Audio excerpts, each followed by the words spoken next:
الحمدللہ، اللہ کا لاکھ لاکھ شکر ہے کہ جس نے اپنی یاد کی توفیق اور موقع فراہم کیا۔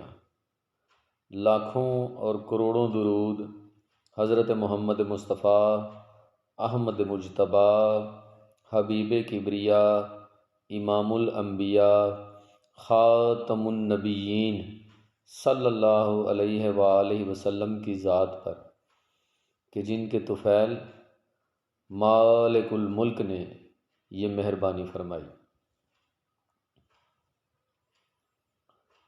تصوف کیا ہے؟ تصوف کسے کہتے ہیں؟ اگر ہم لفظ تصوف پر غور کریں تو یہ 4 حروف کا مجموعہ ہے،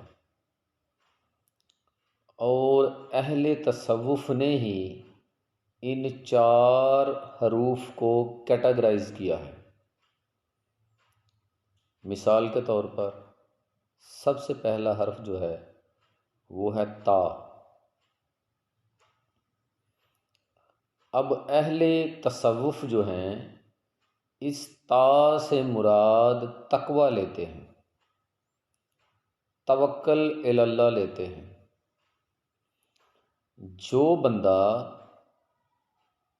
توکل اور تقوی کو اختیار کر جائے وہی کامیاب ٹھہرتا ہے، وہی فلاح پانے والوں میں شامل ہے،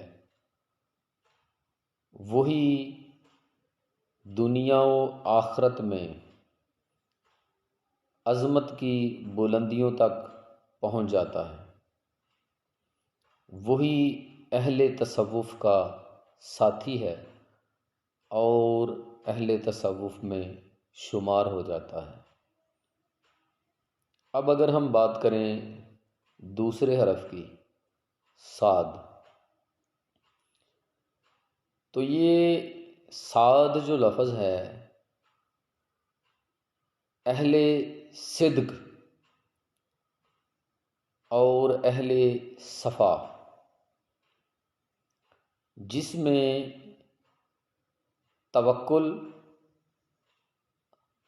تقوی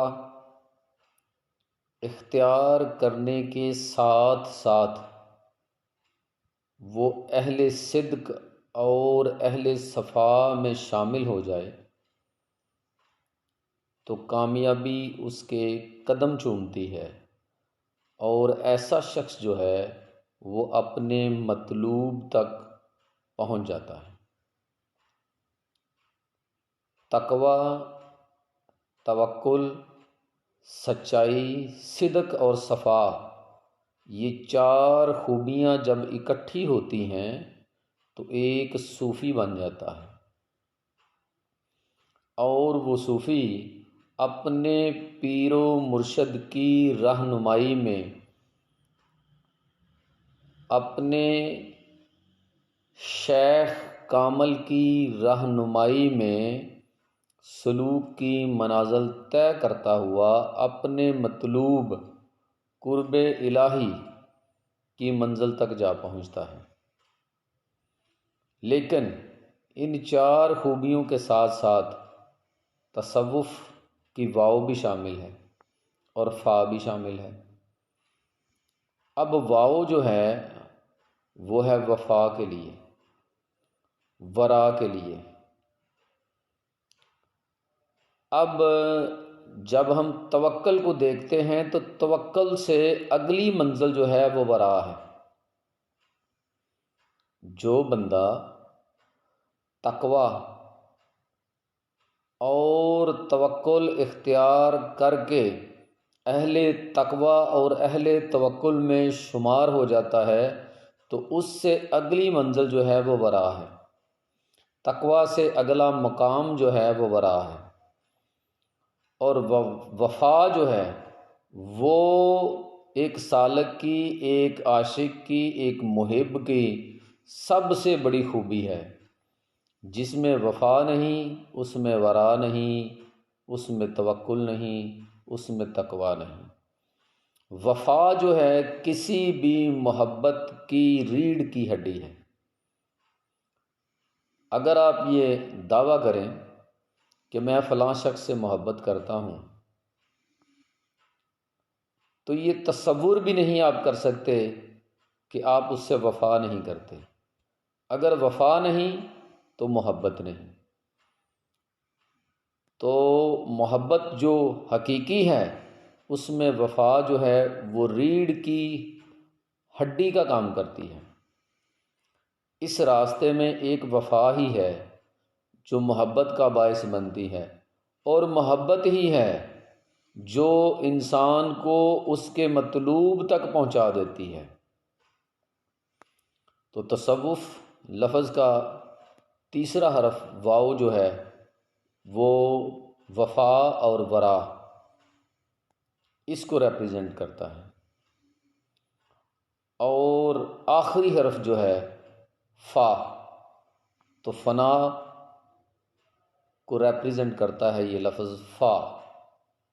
اب فنا کیا ہے کہ آپ دنیا و مافیہا کی تمام آسائشوں، تمام لغزشوں اور تمام قسم کی خواہشات کو، آرزوؤں کو، جستجوؤں کو ختم کر کے، یہاں تک کہ اپنی ذات کو بھی مٹا کر اپنے محبوب حقیقی کی یاد میں تقوی اختیار کرتے ہوئے، توکل کرتے ہوئے، اہل صدق اور اہل صفا کے ساتھ چلتے ہوئے، وفا کو اپنے خون میں شامل کرتے ہوئے، ورا کے مقام سے آگے نکلتے ہوئے، فنا کے مقام تک اپنے پیر، اپنے شیخ کی رہنمائی میں اپنے مطلوب تک پہنچ جاتے ہیں۔ اسی کو تصوف کہتے ہیں۔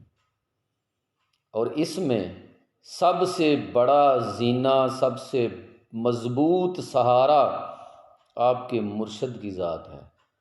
کوئی شخص یہ گمان بھی نہ کرے کہ وہ کسی شیخ کامل یا اپنے مرشد کے بغیر اپنے مطلوب حقیقی تک پہنچ سکتا ہے۔